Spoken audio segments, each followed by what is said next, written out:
The first time I met my mother-in-law, she handed me a gift bag. Inside was a book titled, How to Be a Wife, a guide for women who were raised wrong. I laughed, thinking it was a joke, until she said, Your people just don't know how to keep a home. My husband chuckled and said, She just tells it like it is. I sat through dinner in silence, but months later, when she needed a place to stay, I gave her a room with cameras. I should have known from the beginning that Barbara was going to be a problem. Not the annoying kind of problem. The kind that sees you as less than. The kind that smiles while she says something cruel and then pretends like you're too sensitive if it hurts. It was August 2021 when Dean first took me to meet her. We'd just gotten married that July at the courthouse in Dayton, Ohio. Just the two of us and a witness. It wasn't fancy. It wasn't romantic. But it was what Dean wanted. I didn't have family nearby, and he said he didn't care much for weddings. Said they were a waste of time and money. So I agreed. But a few weeks after we signed those papers, he said we should have dinner at his mom's place. She wants to meet you, he told me. She's a little blunt, but she's harmless. That was the first time I heard that word, blunt, used to cover up what I now know was just straight-up nastiness. Barbara lived alone in a nice two-story home in Kettering, not far from the mire. She kept it clean, too clean, like no one really lived there. When we got there, she barely looked at me. Just gave me this once-over like she was judging me from head to toe. Then she smiled tight and said, So you're the girl. Not Dean's wife. Not even my name. Just the girl. I should have turned around and walked out. Dinner was pork roast, green beans, and mashed potatoes. She made everything from scratch. She told me that 3 times. I don't do frozen meals. Everything I make is fresh. I was raised right, she said, with that little smirk. I nodded and smiled, and tried to stay polite. I thought maybe she was nervous, maybe she just didn't know how to talk to new people. But the whole night, she kept throwing these little lines out. Dean always liked his women quiet. I'm sure you'll learn how to cook once you settle down. Back in my day, we didn't have time for all this phone scrolling nonsense. We cleaned. We made dinner. We kept our men happy. Dean never corrected her. He just smiled, laughed here and there, acted like it was all normal. And then after dinner, she reached under the table and pulled out a gift bag. Pink, shiny, with a little bow. I thought maybe she was trying. Maybe she was making an effort to welcome me. I said thank you and opened it with a smile. Inside was a book. A real, printed book. Not a notebook or a journal. The title slapped me across the face. How to Be a Wife, a guide for women who were raised wrong. I froze. I stared at it. Thought it had to be a joke. But when I looked up, she was sipping her wine, looking at me with that smug little grin. I forced a laugh. Is this a joke? She said. Oh, honey, no. Your people just don't know how to keep a home. You'll learn. Dean laughed. He actually laughed and said, She just tells it like it is. I looked at him, waiting for something, waiting for him to say, That's not okay, or Mom, don't talk like that. But he didn't. He went back to eating like nothing happened. That was the moment something in me changed. I didn't fight. I didn't speak up. I finished my plate. I smiled through dessert. I said thank you when we left. I kissed Dean goodnight. But in the back of my mind, I decided something. You don't come for me like that and walk away clean. I didn't grow up with a lot. I was raised by my aunt in a small house outside of Lima. We had hand-me-downs and TV dinners and nights when the heater didn't work. But we had love. We had respect. And we never made people feel small just because they were different. Barbara thought she had me figured out. She thought I was too quiet, too polite, too weak. She thought I'd take the hits and just smile through them. She was wrong. It took months. But I waited. And when her perfect little world cracked. When she called Dean crying because she slipped on the ice outside her house and couldn't manage the stairs anymore, I opened our door to her. I gave her the guest room. I helped carry her bags inside. I made her tea. And I installed cameras. Not in the bathroom. Not in her room. But in the common areas. The kitchen. the living room, the hallway. I told Dean it was for safety. What if she falls again? I said. We need to make sure she's okay. He agreed. Barbara moved in with all her snide comments and suggestions. She told me I didn't vacuum right. Said my food was too salty. Said I looked tired and should try makeup for Dean's sake. She called my best friend a loudmouth and my brother lazy. But I stayed quiet. And the cameras recorded everything. I watched. I listened. I waited. I made sure Dean saw it too. Every comment. Every sneer. Every cruel thing she said when he wasn't in the room. I wasn't just planning revenge. I was building a case. The first few weeks she lived with us, Dean defended her like his life depended on it. She's just old-fashioned. She doesn't mean it. She's been through a lot. Every excuse in the book. I didn't argue. I let him have his excuses. But every time she told me I was spoiled or lazy or said, "In my house, this would never fly," I just nodded and smiled. The cameras picked up more than just words. They caught her going through my mail. They caught her opening the cabinets in our bedroom when we were at work. They caught her taking photos of my journals. They caught her whispering on the phone to someone, talking trash about me, saying things like, "She's not good enough for Dean. I give it 6 months." I didn't say anything. Not yet. But then, one day, while I was out at work and Dean was visiting his friend in Troy, she forgot the cameras were there. She invited someone over. A man. Maybe in his late 50s. Tall. White beard. Drove a black Ford. He stayed for an hour. They sat in the living room, drank wine, laughed. She called him Tommy. The cameras caught everything. He asked her how she was doing living with us. She said, "It's miserable. That girl walks around like she owns the place. I give her 6 more months, and Dean will come running home to me." Then she laughed and said something that made my stomach turn. I already started nudging him. Told him he deserves better. And you know what? He's starting to see it. He doesn't even like her cooking anymore. Just a matter of time. I watched that clip 3 times. That was the moment I realized she wasn't just a mean mother-in-law. She was trying to sabotage my marriage. On purpose. With planning. She was manipulating Dean. Planting seeds. And I was just letting it happen. That night, I didn't sleep. I stayed up watching the footage. I made a folder. Labeled every video. I copied them to a flash drive. The next morning, Dean came into the kitchen and said, "Mom says you were rude to her again yesterday. Did you really tell her to stop doing laundry?"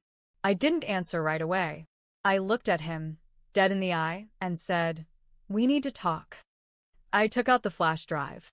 I said, "You need to watch this. Every minute. No skipping. Just watch." He didn't want to. Said I was being dramatic. Said I should just let it go. But I didn't back down this time. "Dean, you either watch this or you leave." He saw I was serious. So he watched. Every clip. Every insult. Every lie. Every sneaky little move. He didn't say anything for a long time. When it was over, he looked like someone had punched him. I didn't know," he said. She told me. I nodded. "Yeah. I know what she told you." He didn't speak to his mom for 3 days. And then, on the 4th day, something happened I didn't expect. Barbara found the flash drive. And everything exploded. I still don't know how she found it. Maybe Dean left it out. Maybe she was snooping again. But on that Thursday morning, I came back from the grocery store and found her sitting at the kitchen table with the flash drive in her hand. She didn't look mad. She looked calm, too calm. She tapped it against the table like it was a pen. Then she said, "So this is what you've been doing? Spying." I didn't answer. I was shaking, but I hid it. She smiled, stood up, and walked over to me slow. "You think you're clever? Recording me? Digging into things that don't concern you." "They concern me when you're in my house, plotting to ruin my marriage," I said. She didn't flinch, just nodded like she was proud of herself. "He wouldn't even be married to you if it weren't for me." I told him to settle down. "I just didn't think he'd pick you." "You're sick," I said. She leaned in, and her voice dropped. You think Dean will forgive you for spying on his mother? For recording her? For invading her privacy? I've known that boy his whole life. You've known him what? A year? Then she said something I'll never forget. I survived worse women than you. You'll be gone by Christmas. She dropped the flash drive in my hand and walked back to her room like nothing happened. That night, Dean came home, and she was all tears and heartbreak. Told him I'd been violating her, that I was mentally unstable and paranoid. Dean didn't say much. But something shifted in him. He stopped hugging me at night, stopped making coffee in the mornings, stopped asking me how my day was. He was slipping away. She was getting to him again. So I went deeper. I called Tommy, that man she had over. I reverse searched his license plate from the camera footage. Found his name, Thomas O'Hara. Divorced. Retired. Used to work with Barbara back in the 90s at a finance office. I pretended to be an old coworker. Said I was planning a surprise for Barbara's birthday and wanted to get in touch with old friends. He laughed and said, "Still the same Barbara. Always scheming." Then he said, "Last time I saw her, she was ranting about some trust fund thing. Said she was going to make sure her son got all her assets and not the wife." I told her, "That's none of your business, but you know Barb." I froze. Trust fund? Dean didn't have one. At least, not that he knew of. But apparently Barbara did. That's when the real story started to unravel. I didn't tell Dean about what Tommy said. Not yet. I needed proof first. So I started digging. I called an old friend of mine from high school, Sarah, who worked at a small law office in Beaver Creek. She wasn't a lawyer, but she did clerical work and knew how to look things up. I told her everything, piece by piece. She was stunned. She said, "If there's a trust or will involved and Dean's name is on it, it might be recorded somewhere if any legal prep was done. Let me see what I can find." 2 days later, she called me at lunch. "Okay," she said, "this might be nothing, but your mother-in-law filed paperwork last year to establish a living trust. Her son is the sole beneficiary, and here's the kicker. There's a clause that gives her full control over all disbursements unless Dean is legally married and not divorced." I sat there in my car, not moving. Wait. "So, she gets to decide if he gets anything unless he's married." "Yes," Sarah said. "But if he gets divorced, she gets control again." I suddenly understood everything. Barbara wanted control. Dean getting married, especially to me, meant she couldn't dangle that trust over his head anymore. But if she convinced him to divorce me, that control would go back to her. It wasn't about who I was. It was about power. She didn't hate me. She hated losing leverage. I had to tell Dean. But I couldn't just go to him with more words. He'd already started pulling away. Barbara had been in his ear every day, playing the victim, telling him I was spying, manipulating him. He was slipping and fast. So I made a plan. I called Sarah again and asked her for copies of the trust paperwork. She said she couldn't give me everything, but she could summarize the filing and draft a basic report.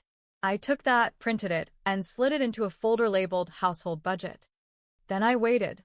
I left the folder in our office, half buried under some junk mail. I knew Dean would eventually see it. He always cleaned the office on Sundays. Sure enough, Sunday night came, and Dean walked into the living room holding the folder. "What's this?" he asked. I shrugged. "Just paperwork." He opened it, flipped through. Then he stopped. He stared at the trust summary. He looked up.